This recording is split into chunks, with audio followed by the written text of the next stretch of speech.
আমন্ত্রণ বিশ্ব বাংলায়, আপনাদের সঙ্গে আছি আমি ইকবাল হোসেন। শুরুতেই সংবাদ শিরোনাম।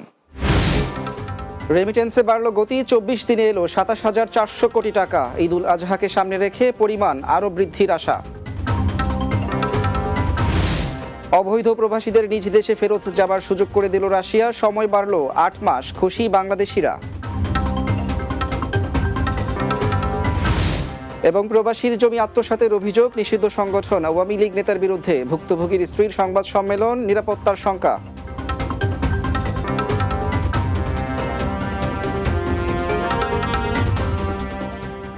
শুনছিলেন শিরোনাম, এবারে বিস্তারিত। ঈদ উল আজহাকে সামনে রেখে রেমিটেন্স পাঠানোর প্রবণতা বাড়িয়েছে প্রবাসী বাংলাদেশিরা। চলতি মাসের প্রথম 24 দিনে প্রবাসীরা 224 কোটি 60 লাখ 70 হাজার ডলারের রেমিটেন্স দেশে পাঠিয়েছেন বাংলাদেশি মুদ্রায়, যার পরিমাণ 27,401 কোটি টাকা। বাংলাদেশ ব্যাংকের হালনাগাদ প্রতিবেদন থেকে এ তথ্য জানা গেছে। প্রবাসীদের পাঠানো রেমিটেন্সের মধ্যে বেসরকারি ব্যাংকের মাধ্যমে এসেছে 137 কোটি 16 লাখ 80 হাজার ডলার। এছাড়া রাষ্ট্রীয় মালিকানাধীন ব্যাংকগুলোর মাধ্যমে এসেছে 66 কোটি 52 লাখ 60 হাজার ডলার। বিশেষায়িত ব্যাংকগুলোর মাধ্যমে 20 কোটি 49 লাখ 90 হাজার ডলার এবং বিদেশি খাতের ব্যাংকগুলোর মাধ্যমে এসেছে 41 লাখ 30 হাজার ডলার রেমিটেন্স। অবৈধ প্রবাসী বাংলাদেশিদের জন্য সুখবর দিয়েছে রাশিয়া সরকার। গত জানুয়ারি মাস থেকে 3 মাসের জন্য আউটপাস দেয় দেশটি। সম্প্রতি আরও 5 মাস বাড়িয়ে মোট 8 মাস সময় বেঁধে দিয়েছে রাশিয়া। দেশটিতে অবস্থানরত প্রবাসীরা বলছেন, কাগজপত্রহীন বাংলাদেশিরা এখন চাইলেই শুধু আউটপাস দেখিয়ে দেশে ফেরত যেতে পারবেন। রাশিয়া প্রতিনিধি মোহাম্মদ আবু মুসার পাঠানো তথ্য ছবিতে আরও জানাচ্ছেন মাহমুদ রুবেল। পৃথিবীর বৃহত্তম দেশ হিসেবে পরিচিত রাশিয়া, দেশটির অভিবাসন খরচ কম হওয়া এবং ভালো বেতন হওয়ায় বর্তমানে বিপুল সংখ্যক বাংলাদেশি বসবাস করছেন দেশটিতে। আবার দেশটিতে অবৈধভাবেও কাজ করছেন অনেক বাংলাদেশি। 2025 সালের জানুয়ারি থেকে মার্চ পর্যন্ত অবৈধদের আউটপাস দেয় দেশটির সরকার। সম্প্রতি এই আউটপাস বাড়িয়ে আগামী 10 সেপ্টেম্বর করেছে। তবে আউটপাসের জন্য জরিমানা হিসেবে 8,000 রুবল ও মেডিকেলের জন্য দিতে হবে 8,000 রুবল, মোট 16,000 রুবল বাংলাদেশি মুদ্রায়, যার পরিমাণ প্রায় 25,000 টাকা। রাশিয়ান সরকার এখানে আউটপাসের পাশাপাশি বৈধতা হওয়ার কোনো সুযোগ দিতে তাহলে আরো ভালো হইতো। আমরা আশা করতেছি যারা বিদেশি প্রবাসী আছি অবৈধ, বাংলাদেশ সরকারের প্রতি যে রাশিয়ান সরকারের সাথে একটা আলোচনা করে আমরা যারা অবৈধ এখানে আছি তাদেরকে এখানে থেকে বৈধভাবে ভিসার যদি কোনো ব্যবস্থা করতে পারতো তাহলে আমাদের সবার জন্য ভালো হতো। প্রবাসীরা বলছেন, যেহেতু রাশিয়া সরকারের সাথে বাংলাদেশের কূটনৈতিক সম্পর্ক ভালো, তাই দেশটির সাথে আলোচনা করে এসব অবৈধ প্রবাসীদের বৈধতার আওতায় নিয়ে আসতে পারবে বাংলাদেশের বর্তমান অন্তর্বর্তী সরকার। বাংলাদেশ সরকার বর্তমানে ডক্টর ইউনূস সাহেব আছেন, যদি রাশিয়ার লগে কথাবার্তা বইলা যেটা সমাধান করতে পারে, আমাদের বাংলাদেশে যারা মস্কোতে আছে তাদের অনেক উপকার হইব। Mahmud Rubel, Bangla TV news desk. প্রবাসীর জমি আত্মসাতের অভিযোগে বরিশালে নিষিদ্ধ সংগঠন আওয়ামী লীগ নেতা কাজী মফিজুল ইসলাম কামাল ও তার সহযোগীদের বিরুদ্ধে সংবাদ সম্মেলন অনুষ্ঠিত হয়েছে। সোমবার বরিশাল রিপোর্টার্স ইউনিটি কার্যালয়ে এই সংবাদ সম্মেলন করেন ভুক্তভোগী যুক্তরাষ্ট্র প্রবাসী সৈয়দ আশিক চৌধুরীর স্ত্রী আমেনা বেগম সুমি। লিখিত বক্তব্যে তিনি অভিযোগ করে বলেন, বরিশালের চকবাজার রোডস্থ বিউটি সিনেমা হলের জমির জাল দলিল করে কাজী মফিজুল ইসলাম কামালের ছত্রছায়ায় তার 3 সহযোগী আবুল হাসান কুদ্দুস, কালাম মল্লিক ও রাকিব মল্লিক জোরপূর্বক জমিটির মালিক হতে চান। ভূমিদস্যু কামালের রোষানলে পড়ে প্রবাসী আশিক চৌধুরী ও তার পরিবারের সদস্যরা নিরাপত্তাহীনতার পাশাপাশি মানবেতর জীবনযাপন করছেন। বরিশাল জেলা আওয়ামী লীগের ত্রাণ ও সমাজ কল্যাণ বিষয়ক সম্পাদক কাজী মফিজুল ইসলাম কামাল বরিশাল 1 আসনের সাবেক সংসদ সদস্য আবুল হাসনাত আবদুল্লাহর শ্যালক।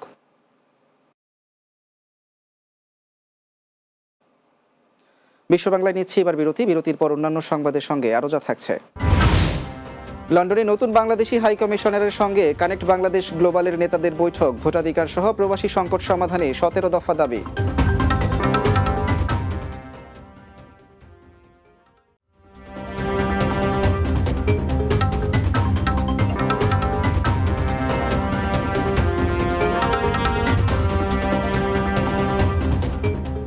বিরতির পর স্বাগত আরেকবার বিশ্ব বাংলায়।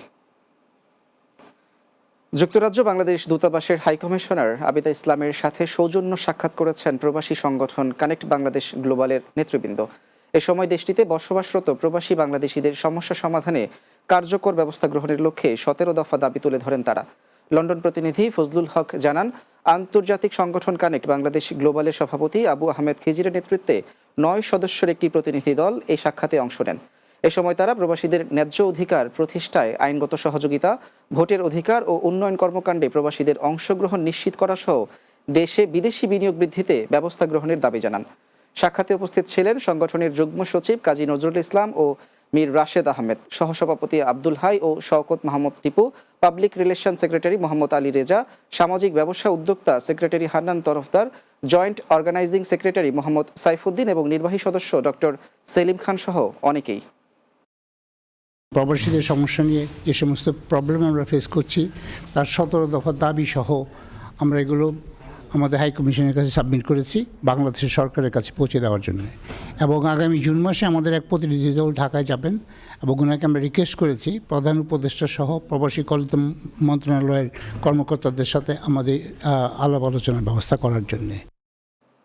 ইতালির ভ্যানিসে জাতীয়তাবাদী আদর্শে বিশ্বাসী প্রবাসীদের অংশগ্রহণে মতবিনিময় সভা অনুষ্ঠিত হয়েছে। ভ্যানিস প্রতিনিধি সোহানুর রহমান উজ্জ্বল জানান, ভ্যানিসের সালা কলবে মিলনায়তনে এ সভা অনুষ্ঠিত হয়। এতে উপস্থিত ছিলেন ভ্যানিস বিএনপির উপদেষ্টা প্রবল ঠাকুর, সাবেক সভাপতি আব্দুল আজিজ সেলিম ও সাধারণ সম্পাদক আরফান মাস্টার সহ বিভিন্ন স্তরের নেতাকর্মীরা। এ সময় বক্তারা বলেন, স্বৈরাচার শেখ হাসিনার শাসনের বিরুদ্ধে প্রবাসীরা অতীতেও গুরুত্বপূর্ণ ভূমিকা রেখেছে এবং ভবিষ্যতেও গণতন্ত্র পুনরুদ্ধারে যে কোনো ত্যাগ স্বীকার করতে প্রস্তুত রয়েছে। এছাড়াও ডক্টর ইউনূসের প্রতি নির্বাচনী রোডম্যাপ ঘোষণা করে গণতন্ত্র ফিরিয়ে আনার উদ্যোগ নেওয়ার আহ্বান জানানো হয় এবং শহীদ প্রেসিডেন্ট জিয়াউর রহমানের শাহাদাত বার্ষিকী যথাযথভাবে পালনের সিদ্ধান্ত নেওয়া হয়।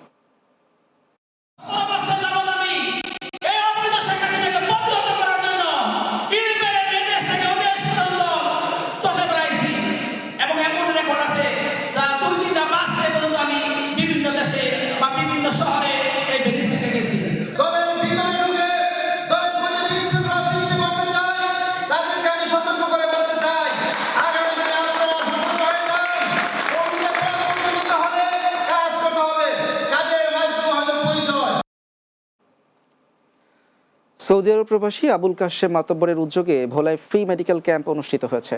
শনিবার সদর উপজেলার উত্তর দিঘলদি ইউনিয়নের আবুল কাশেম মাতব্বর বাড়িতে দিনব্যাপী এই ক্যাম্পের আয়োজন করা হয়।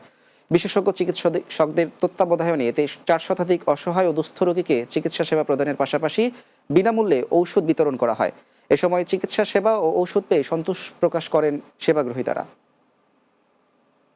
আবুল কাশেম ভাই তিনি প্রবাস জীবনের শুরু থেকেই এই মানুষের সহযোগিতা করে যাচ্ছেন মসজিদ, মাদ্রাসা এবং গরিব দুস্থদের মাঝে।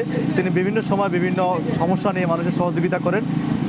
এবছর তিনি উদ্যোগ নিয়েছেন যে ভোলা সদর উপজেলার বিভিন্ন প্রান্তে গরিব অসহায় মানুষদের জন্য ভোলার বিশেষজ্ঞ চিকিৎসক দিয়ে ফ্রি মেডিকেল ক্যাম্প করবেন এবং ফ্রি মেডিসিন দেবেন। এখানে মেডিসিন, হৃদরোগ, ডায়াবেটিস, গ্যাস্ট্রোলিভার, শিশু, গাইনি এবং মায়েদের বিভিন্ন সমস্যার চিকিৎসা আমরা আজকে এখানে আউটডোর বেসিসে দিব।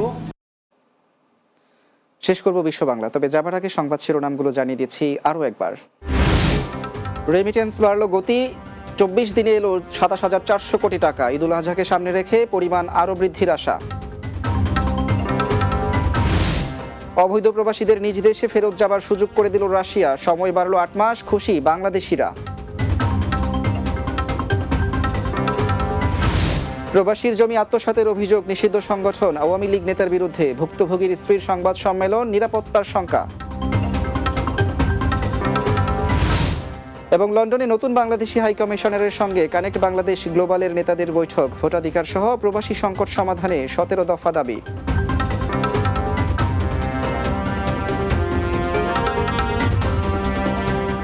এই ছিল বিশ্ব বাংলায়। এতক্ষণ সঙ্গে থাকার জন্য ধন্যবাদ সবাইকে।